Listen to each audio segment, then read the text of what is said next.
This is a piece with sound. This is a publication online called Drunken Boat. I know stop this, but then I'll start it again. They put out a call for submissions on the theme of anomia, alexia, or aphasia. Aphasia is an inability to speak. Alexia is an inability to speak certain words. And anomia is an inability to find the name, a person's name.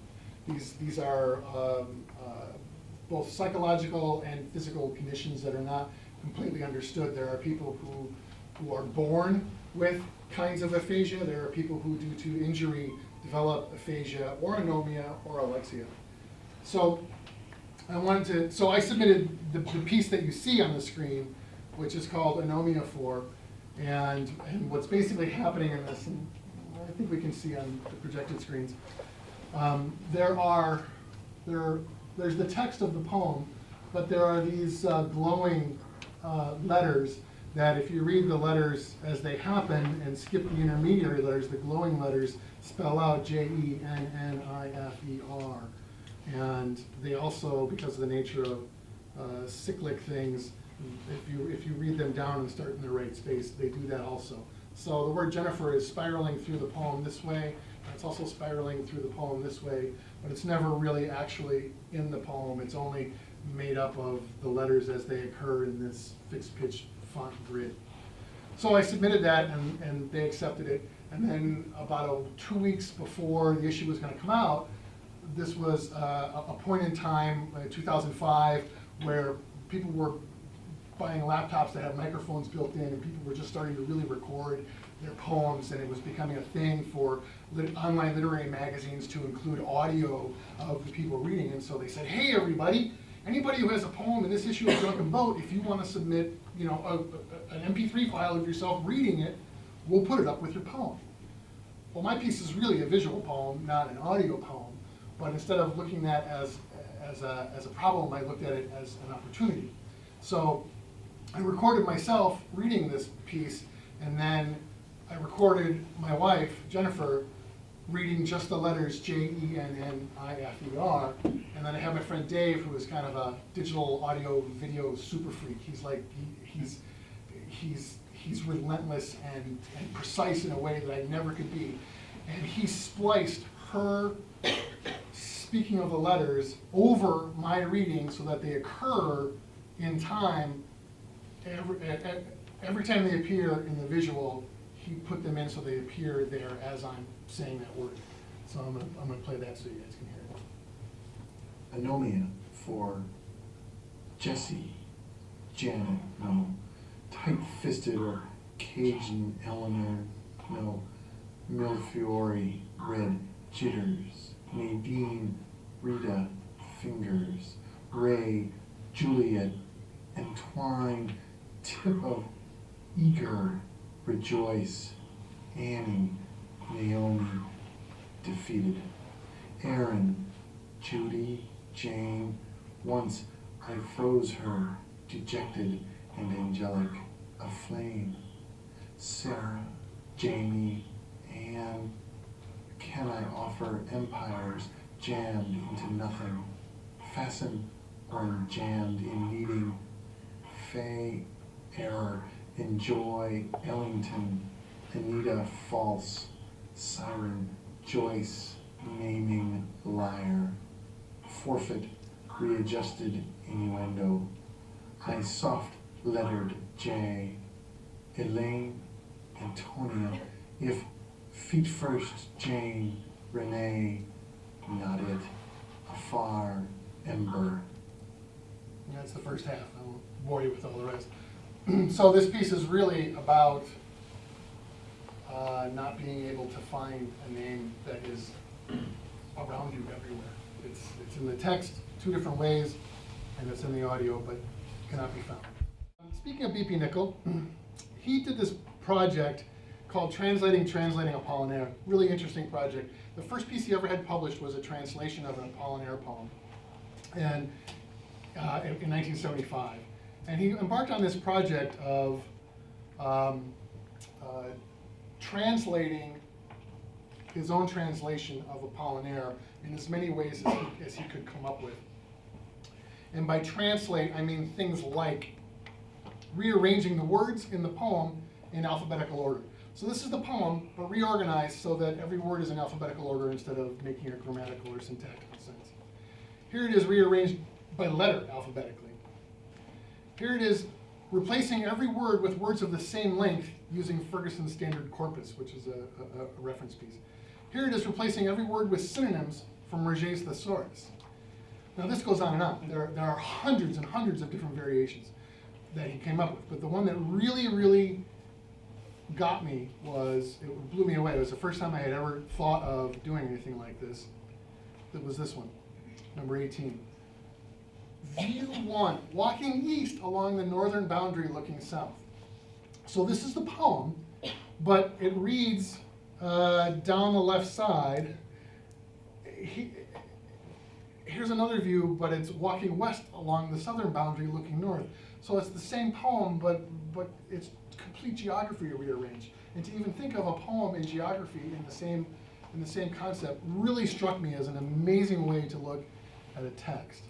So, because when he died, he left translating Apollinaire as an open project, I made a version of translating Apollinaire.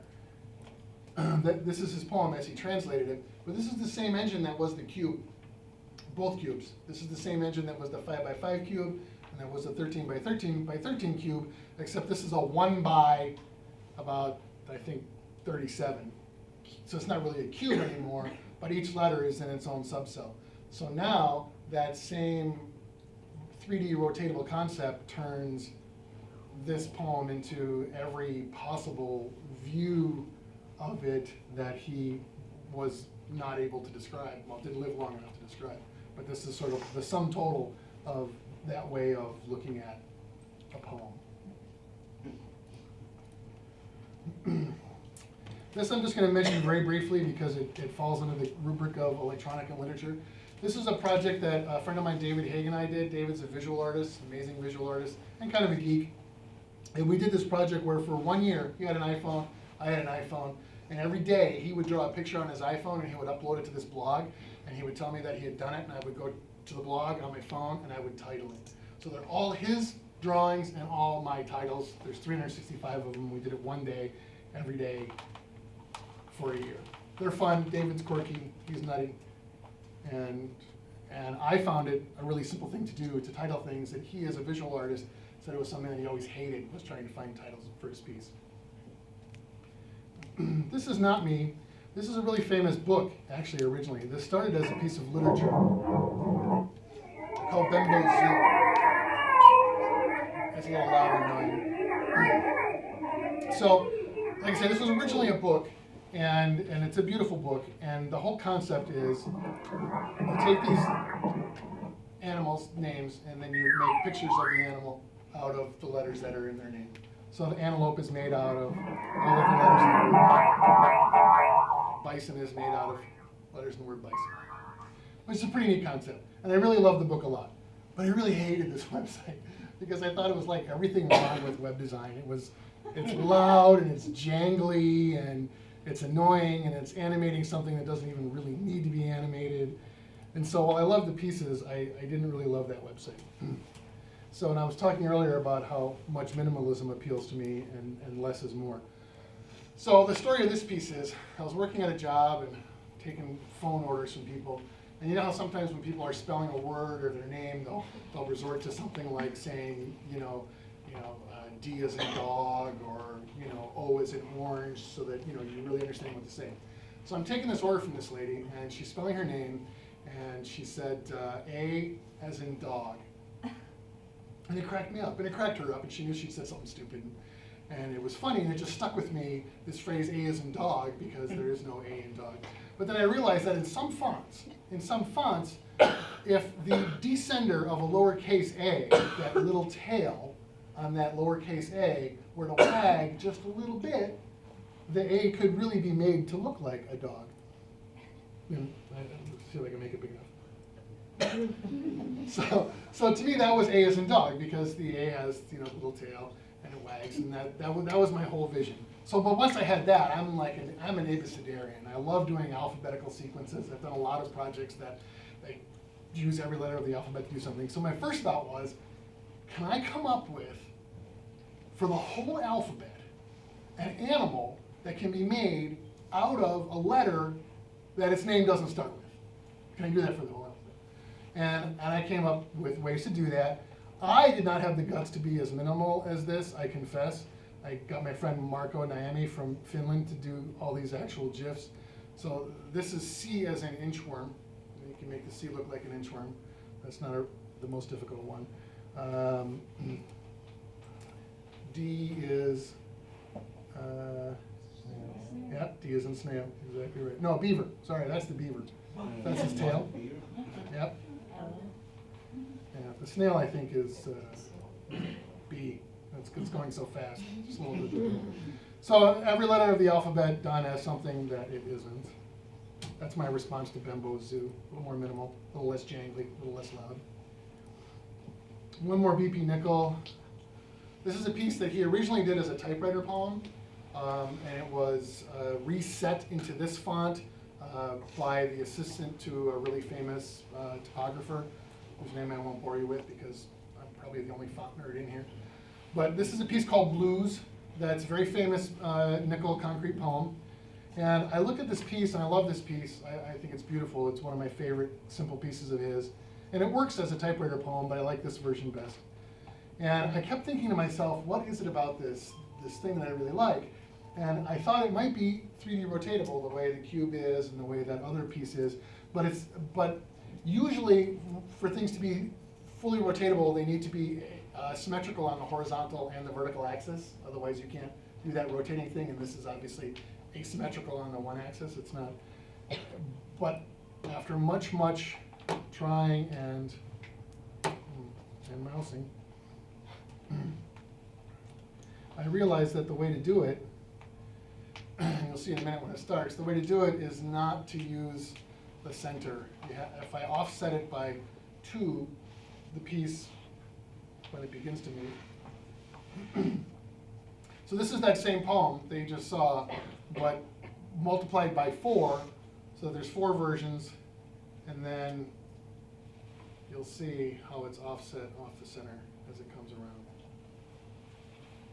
That's how to make it symmetrical. One of the greatest moments of artistic validation I've ever had in my life is when I showed this to one of BP Nickel's contemporaries, friends, and collaborators.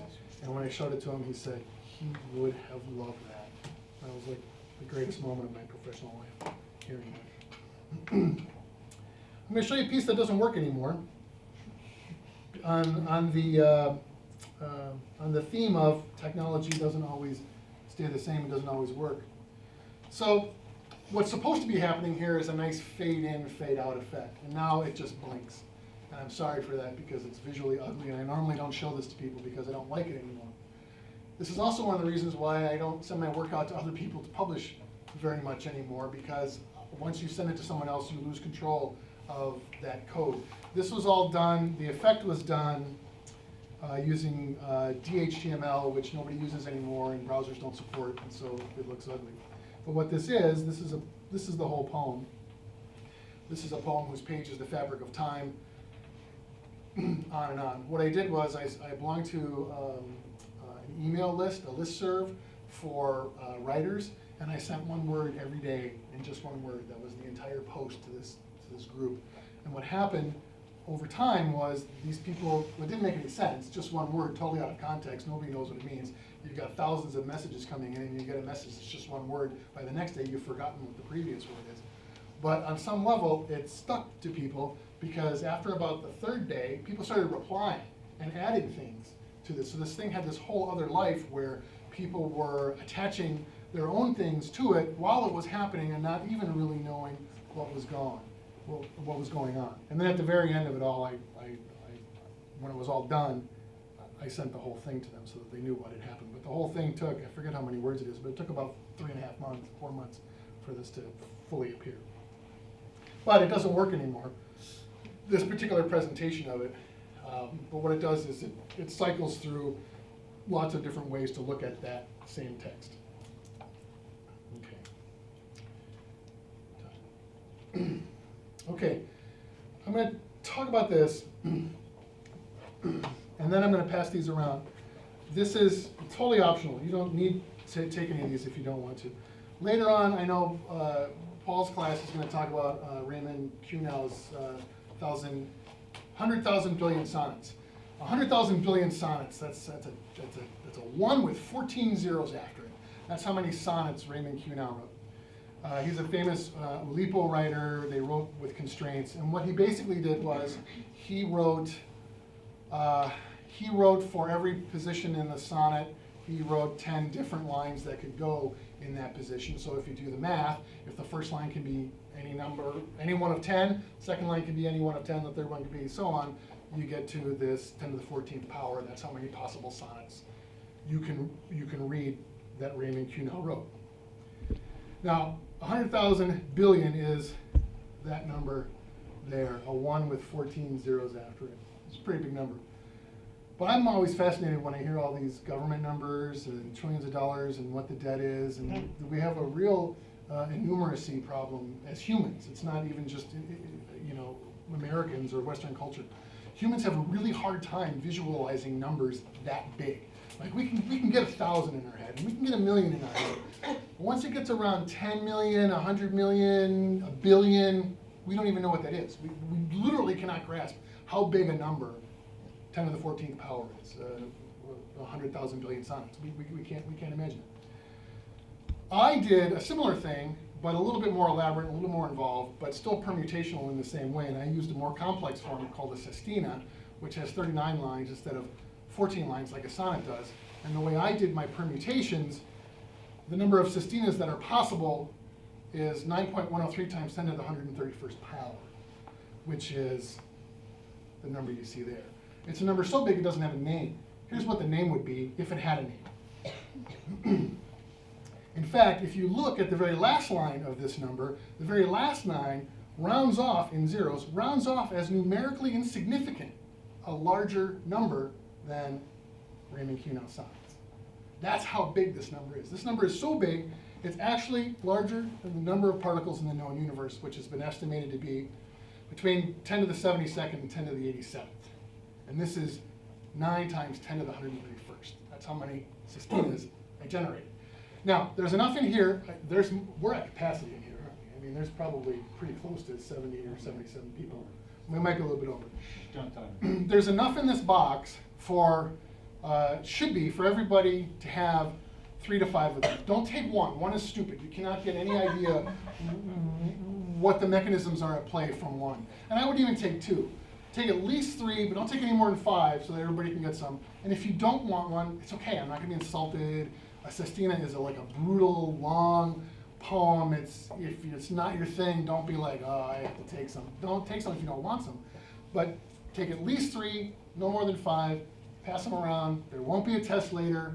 I just want to share these with you because of all the things I have done in my life, this is the thing I am the most proud of, and this is the thing that has the most hours, most of my time hours in it by far than anything else I've ever done. So I want to share them with you. What I do, I make them available on the website and I will sell them to people for 10 cents a piece. Tonight, they're free. But please pass them around. Take some if you want, don't if you don't. At least 3, no more than 5. And I'll keep going. They're all love poems too.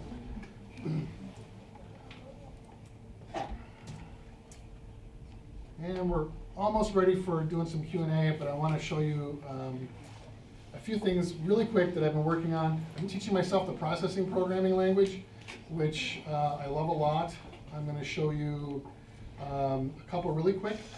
This is called Love Through You. What this is using one set of letters as a screen for another set of letters. So what you're seeing basically is the word love moving in one direction and the word you moving in the other direction. So the one word is being used as a filter, basically, or a mask for the other word as they're moving across each other. I find it almost lava lampy in a kind of, I'm a text font nerd kind of way. This is a tool for discovering your favorite letter. We were talking about your favorite letter. This, you can change what letter we're rotating, you can change the speed that it's rotating, you can change the opacity of it, and so you get all sorts of different patterns that happen out of this.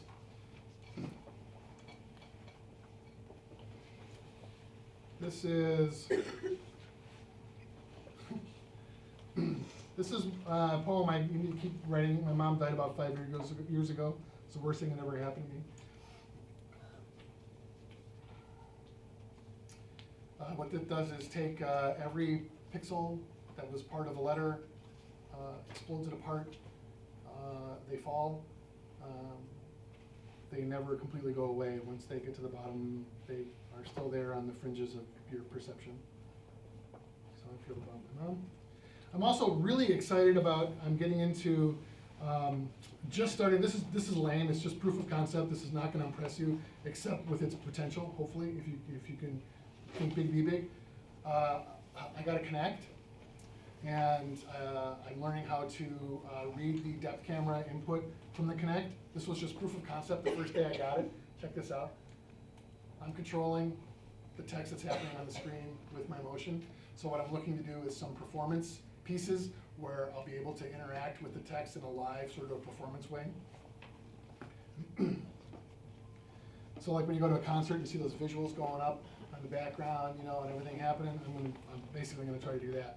And this is using that same information, doing something just a little bit different. So that's me. This is something that I could do live, is what I'm saying, when I'm done. I'm not there yet, but I'll be able to do something like this in a live setting where I'll actually be here. There'll be a big screen behind me, and you can use the Kinect to control anything, catching words, moving them, chasing them, throwing them around. You could build a poem just by the Kinect reading your emotions. Really excited about the possibility for that. And then, very quickly, the last thing I want to show you before we do some Q&A and then some people have to leave is this.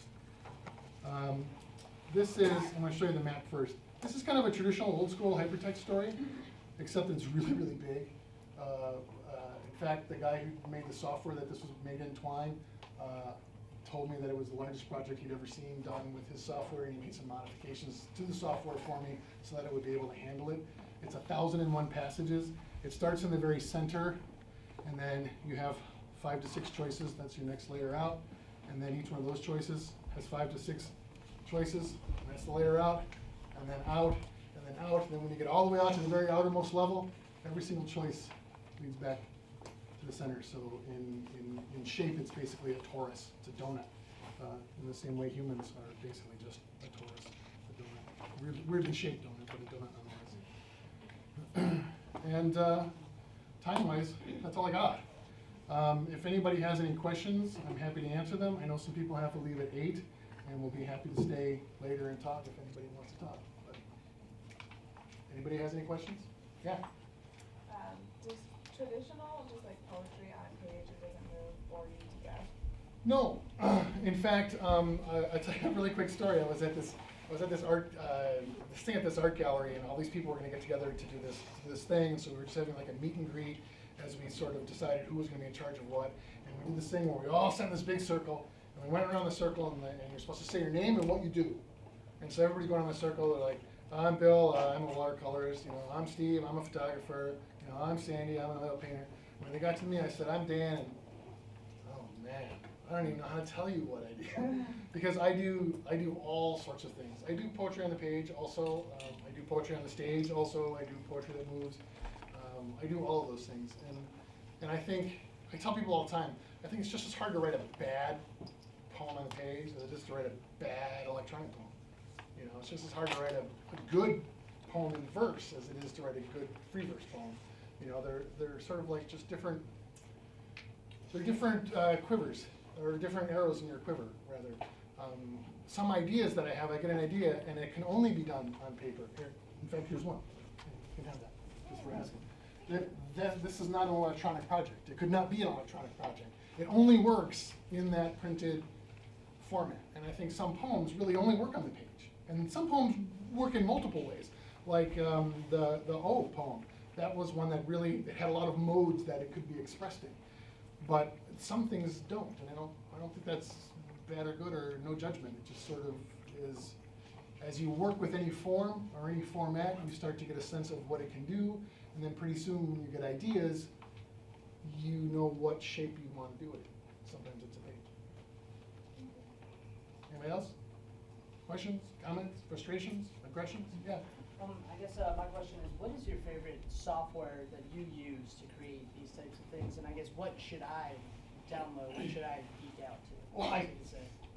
I think, well, are you visually inclined or are you textually? Well, I'm actually, my background is audio engineering, but I'm a linguistics major with a hobby. Well, my hobby is audio engineering.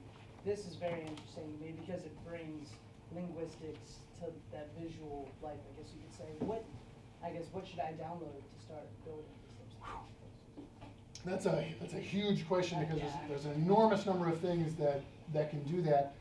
The general suggestions I can make are take something with my contact information and email me and tell me more detail, and I can make a more detailed recommendation.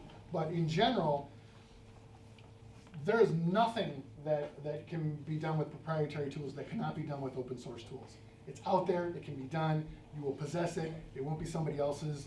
DRM is bad, you know, that's where I'm coming from. Processing is a really exciting language for me because processing was designed, built from the ground up to look at programming from a very different standpoint. When you learn programming languages like C or Java, there's all of this overhead that you have to learn, and then you just have to plain flat out type before you even know if any of it works. Processing was designed from the get-go for a process of software development that is creative, which is like a mind-blowing term. For most people, creative coding is an oxymoron because with coding, what you do is you start with what you want and then you code it so it happens. And processing is all about, what happens if I do this? Ooh, that's better than I thought. And they don't even call them programs, they call them sketches. Because this whole notion of just kind of figuring out as you go, it's very good at that. Its audio capabilities, I would say, are maybe on the limited side, and there's maybe some better options. I think I wanted to teach it to myself because I got, like, much of what I showed tonight was a collaboration between me and other people, where I told them what I wanted to do and they made it. And I wanted the control to be able to do it myself, mostly because, like, I really like collaborating with people, but man, when other people are involved, they're unreliable. They don't show up when you want to do stuff, and they're, you know, when you want to do the thing. So I said, you know what, I need to do this for myself. So I've been really happy with processing in that regard. But like I say, if you give me more details on what you want to do, I can give you better points. That was actually a good answer. And that's true of everybody. If anybody has any questions later, if you're like, what the heck did he say about that one thing? I will answer anybody's emails or Twitters or anything. If you have a way to get a hold of me, I'm happy to talk to you and to help you, not just today, not just next week, but really whenever, because so much of that information, it just takes somebody to point you in the right direction. They can save you 1,000 hours. And I love, if I can spend 30 seconds to save you 1,000 hours, I'm happy to do it. Anybody else? Yeah. How'd you get into this? What is this? I mean, the very first thing I did was those strings, and I got into it because I knew I was going to be doing software tech support. But I've been writing as long as I can remember. I've been making poems my whole life. You know, most of them are horrible, you know, from really early on, and many of them still are, actually. And in fact, favorite story, my friend Todd takes amazing pictures. And I said to him once, I said, Todd, how do you take such great photographs? He said, I never show you the bad ones. And I think that's true for a lot of creative endeavor. It's like the reason I look so great is because I don't show you all the stuff that stinks. Hopefully. 8 o'clock, so people gotta go? Thanks. You gotta go? Yep, no worries. Thank you very much for coming, everybody. If anybody wants to stay some more,